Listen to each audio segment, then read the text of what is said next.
Etika profesi. Dipresentasikan oleh 1. Khalif Daviano Ramadan. 2. Hilda Ayu Azizah Febianti. 3. Gaitsa Tiara Dinti. Submateri terdiri dari latar belakang, secara umum pekerjaan bidang TI, profesi bidang I, standarisasi profesi TI oleh SEARCC, klasifikasi pekerjaan TI di Indonesia. Latar belakang. Pekerjaan bidang TI sangat bervariasi dan sangat cepat mengalami perubahan berdasarkan skala bisnis. Bidang TI hampir bisa masuk ke seluruh bidang keilmuan. Di Indonesia saat ini ada 14 rumpun bidang keilmuan termasuk rumpun ilmu komputer dan informatika. Secara umum pekerjaan bidang TI terdiri dari 1. Perangkat lunak, 2. Perangkat keras, 3. Operasional sistem informasi, 4. Pengembangan bisnis teknologi informasi.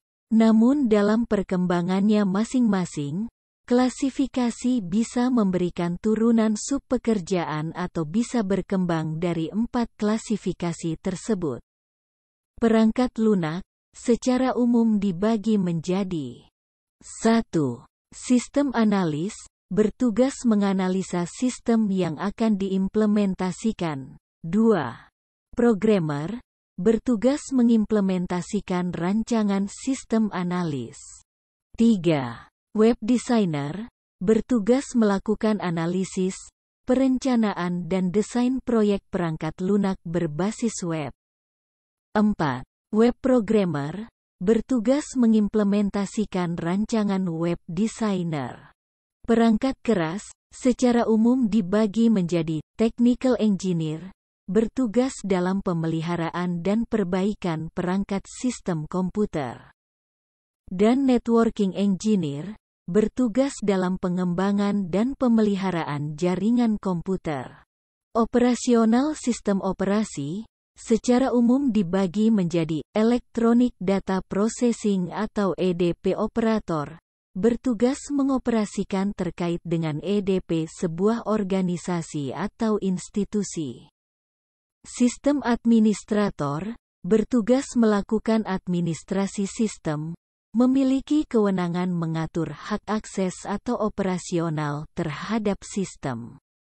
Misdirektor, bertugas dan memiliki kewenangan paling tinggi terhadap sebuah sistem informasi baik terkait dengan perangkat lunak, perangkat keras maupun SDM. Pengembangan bisnis teknologi informasi saat ini masih berkembang terus seperti animasi dan multimedia, game interaktif, telekomunikasi bergerak dan bisnis kontennya. Profesi bidang TI. Suatu pekerjaan bidang TI akan menjadi suatu profesi bidang TI tentunya harus melalui proses pengujian kriteria terkait dengan profesi bidang TI tersebut. Software engineer harus mampu melakukan analisa, perancangan, implementasi dan validasi dalam rangka pengembangan atau rekayasa perangkat lunak.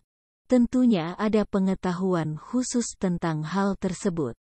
Beberapa hal yang harus diperhatikan dan dikembangkan terkait dengan profesi software engineer yaitu 1.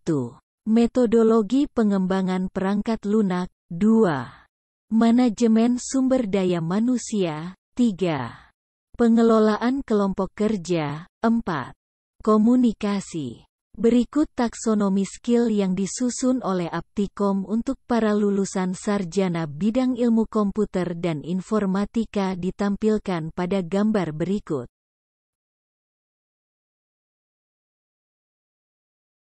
Suatu tantangan bahwa secara kompetensi dan tanggung jawab maka software engineer sudah bisa dikatakan sebagai profesi, namun sampai dengan hari ini belum ada semacam pengakuan secara resmi.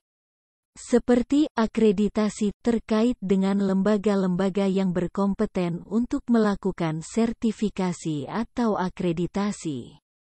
Standarisasi profesi TI oleh SEARCC. Southeast Asian Regional Computer Confederation disingkat SEARCC merupakan suatu forum atau badan yang beranggotakan himpunan profesional IT yang terdiri dari 13 negara. Indonesia sebagai anggota SEARCC aktif dalam Interest Group-nya, yang disebut dengan Special Regional Interest Group on Professional Standardization, SRIGPS. SRIGPS mencoba merumuskan standarisasi pekerjaan di dalam dunia teknologi informasi. Model pembagian pekerjaan atau job berdasarkan SEARCC dipertimbangkan dari sisi dua dimensi, yaitu jenis pekerjaan dan tingkat keahlian. Kriteria yang dipertimbangkan untuk melakukan klasifikasi pekerjaan, job tersebut ada 4, yaitu 1. Cross-country, cross-enterprise applicability di mana pekerjaan harus relevan dengan kondisi region dan negara serta memiliki kesamaan pemahaman atas fungsi setiap pekerjaan. 2.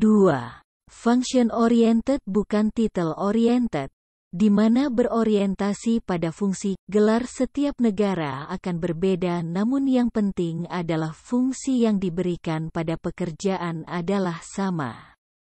3. Testable atau certifiable di mana pekerjaan harus bersifat testable yang artinya fungsi yang didefinisikan dalam pekerjaan dapat diukur. 4. Applicable, di mana fungsi yang didefinisikan harus dapat diterapkan pada mayoritas profesional TI di region masing-masing. Secara diagram klasifikasi job berdasarkan SEARCC diilustrasikan pada gambar berikut. Matriks job berdasarkan SRIGPS SEARCC.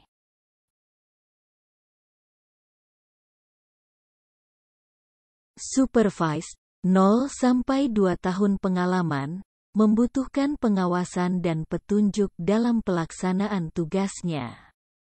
Moderately supervised, 3-5 tahun pengalaman. Tugas kecil dapat dikerjakan oleh mereka tetapi tetap membutuhkan bimbingan untuk tugas yang lebih besar. Independent atau managing, memulai tugas, tidak membutuhkan bimbingan dalam pelaksanaan tugas. Programmer, yaitu orang yang dapat melakukan pemrograman terhadap suatu sistem yang telah dirancang sebelumnya. Sistem analis, yaitu orang yang melakukan analisa dan desain sebuah sistem sebelum dilakukan implementasi atau pemrograman lebih lanjut. Project manager, yaitu orang yang melakukan manajemen dan pengambilan keputusan terhadap proyek-proyek berbasis sistem informasi atau komputer. Instruktur adalah orang yang melakukan bimbingan, pendidikan dan pengarahan terhadap anak didik atau pekerja di level bawahnya. Spesialis, yaitu orang yang membutuhkan keahlian khusus, misalnya, data communication, database, security, sistem software support, audit. Klasifikasi pekerjaan TI di Indonesia. Institusi pemerintah telah mulai melakukan klasifikasi pekerjaan dalam bidang teknologi informasi sejak tahun 1992. Pegawai negeri sipil yang bekerja di bidang teknologi informasi disebut pranata komputer.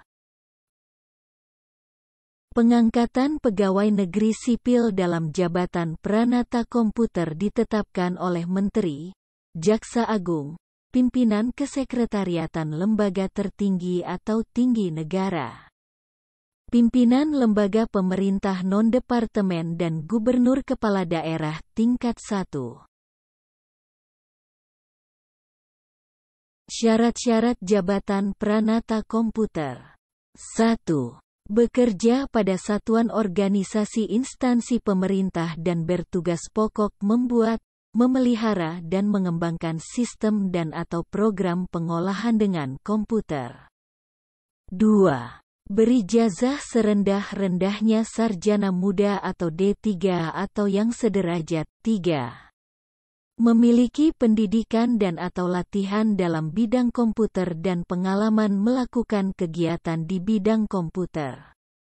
4. Memiliki pengetahuan dan atau pengalaman dalam bidang tertentu yang berhubungan dengan bidang komputer. 5. Setiap unsur penilaian pelaksanaan pekerjaan sekurang-kurangnya bernilai baik. Jenjang dan pangkat Pranata Komputer. 1. Jabatan Asisten Pranata Komputer Madya, pangkat pengatur muda tingkat 1, golongan 2B.